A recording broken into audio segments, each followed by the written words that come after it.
Hello, and welcome to Dispatches from the Civil War, a podcast breaking down events of the American Civil War week by week in real time. My name is Logan, and I will be your host. This week, the events of February 1st through 7th in 1861.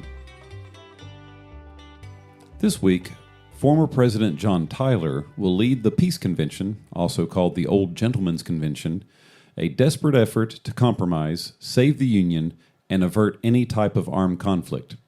131 members from 21 states come together, unfortunately without any representation from any of the seceded states. However, there is representation from one slave state.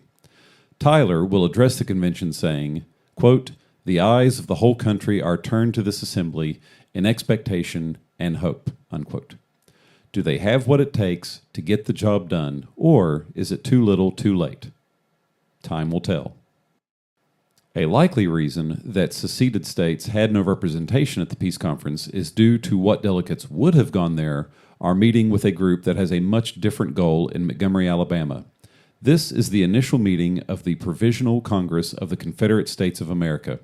Many former United States senators are a part of this group, including Judah Benjamin and John Slidell from Louisiana.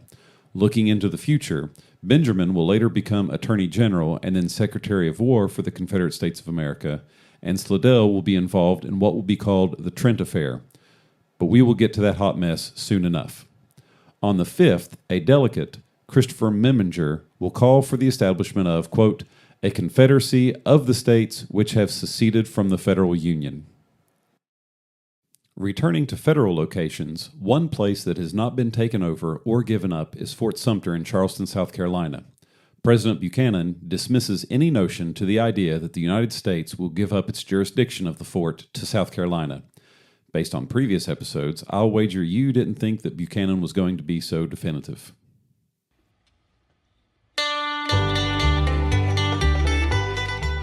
And that's how this week wraps up. The first steps of developing a government in the South with an attempt to avert armed conflict in the North. And also, Fort Sumter is still a bit of a sticky wicket. Guess we will see next week if the whole South Carolina situation is resolved. This episode's music is Battle Hymn of the Republic, or John Brown's Body, or if you're old school enough, Say Brothers Will You Meet Us. More information is available in episode 1. Thank you for listening to Dispatches from the Civil War, written, produced, recorded, and developed by myself with assistance provided by Rosemary and Paige, the podcast kitties. If you've enjoyed this or other episodes, please consider putting up a review and recommending it to your friends. Until next time, keep fit as a fiddle and toe the mark.